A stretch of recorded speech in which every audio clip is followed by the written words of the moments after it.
I was 5 when I start experiencing the crisis. So I stay with my aunt then.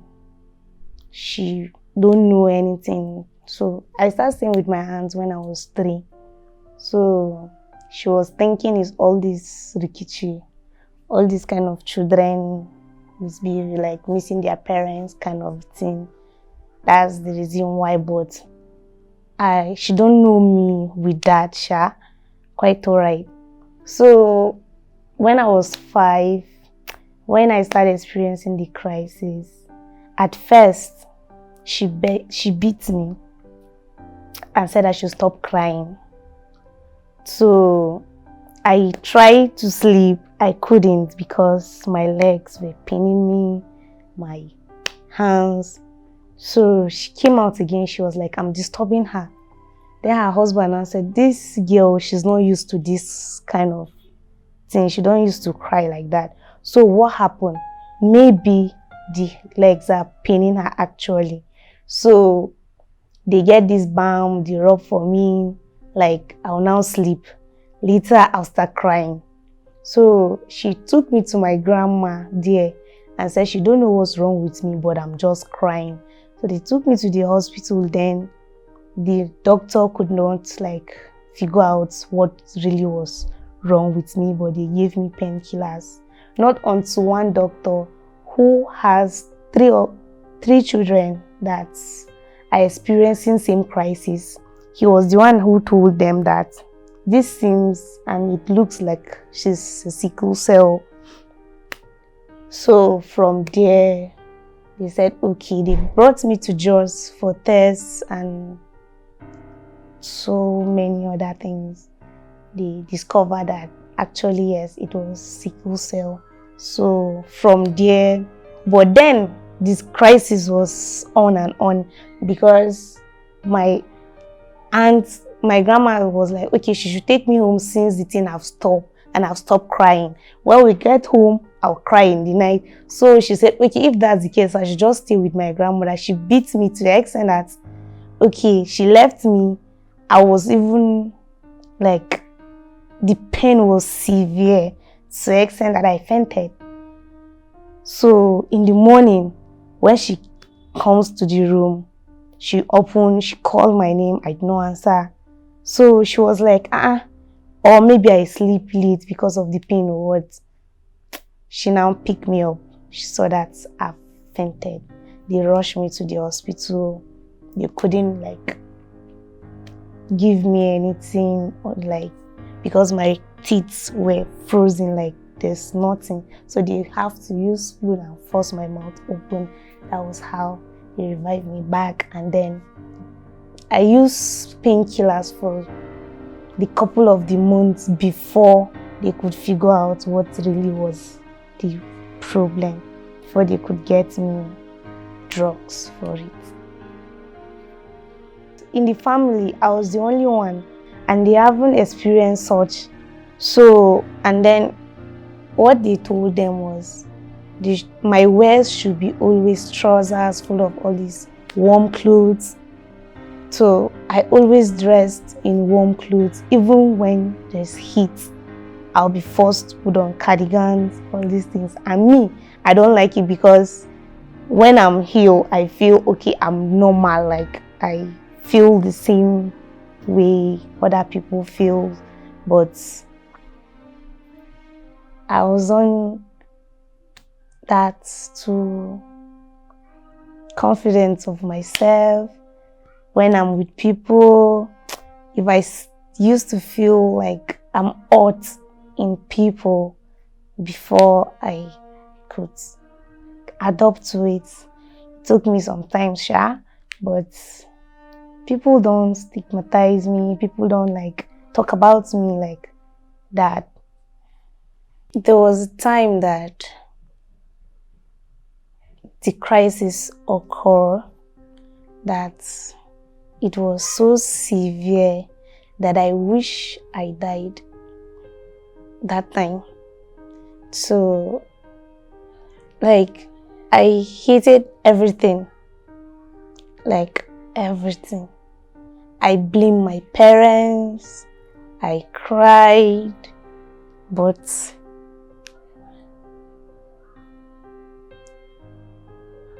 I don't really know. When people said, okay, actually said when I turned 20, if I don't die, which means I survive it. I was like, wow, okay. So then, whenever I sit with my siblings, whenever we are around, I always feel, okay, I'm going to die when I'm 20 or I won't die. And then my sisters always tell me, I'm not going to die. I'm not going to die. That's the one following me. She'll say, you won't die. Whenever we sit, if the thing just rings to my head, when you turn 20, you either die or you survive it. I was like, wow. Okay, so I have a time to like die actually officially. So there's this girl that I know, she was a sickle cell carrier too, patient too. She was like, okay, she was schooling, but when she turned 20, she was alive. And she was my senior. I was like, okay, since she's alive, I will be alive. I have hope. Then, before she turned 21, she died. That freaked me out. That was like a hell. If I sit close to my grandma, I'll be like, okay, grandma, when I'm 20, I'll die. Or when I'm 21, I'm going to die.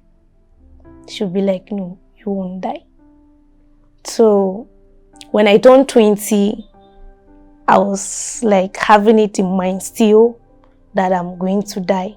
But up to date, I'm still alive. I was like, okay, which means I survive it. So any other person can survive it. They don't really misunderstand me whenever I'm sick. Whenever I feel sick, they understand with me. Like, they give me the necessary things in order to get well. And then sometimes they quarrel me. It's because of my stubbornness. That's why it occurs like that. That's all. Sickle cell is not contagious.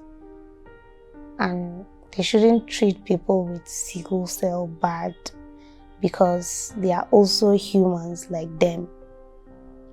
Like, everybody feels sick in one way or the other.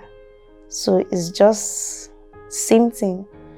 Experiencing crisis, I know, is painful, is something else, but that doesn't mean people with sickle cell can't move around. They can stay where people are. They can actually do normal things. They do normal things that normal people normally do. People with AS kind of thing is, if you know that your genotype and your opposite sex or your partner is not, it's not worth it. It's not something that is, it will work out. I think the best thing you do is to back off, because with all the helps that you can get, I don't think they are 100% sure of it, because sometimes they can come out with it. And then dealing with someone that is sickle cell patient, like has sickle cell, is not easy. Like, it's not a day job, should I say, to like treat, like to handle them, stay with them. When they're experiencing crisis, you go through a lot.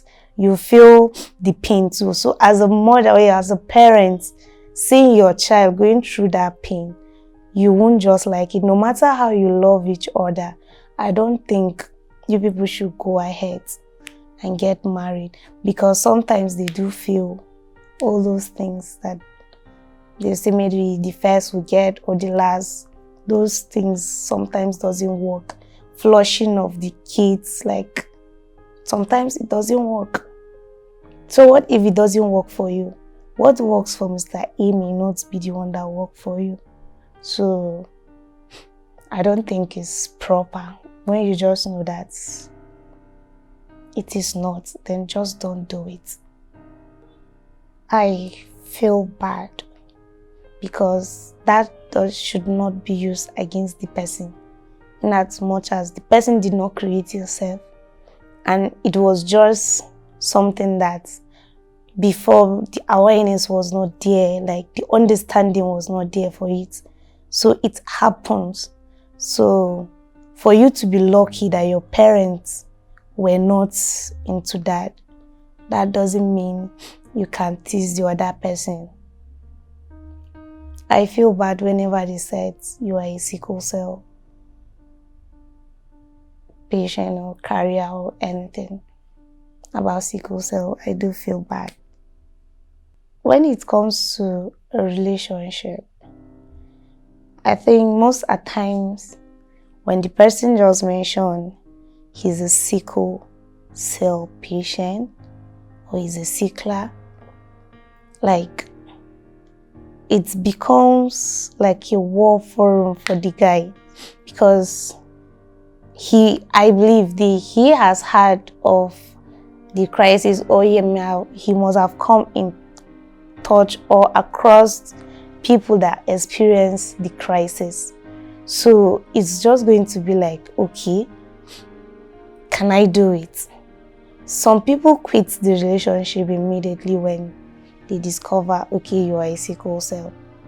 But what they fail to understand is maybe their genotype actually, because they haven't run any form of test, but then he's scared already. So I think whenever it happened, the person is not just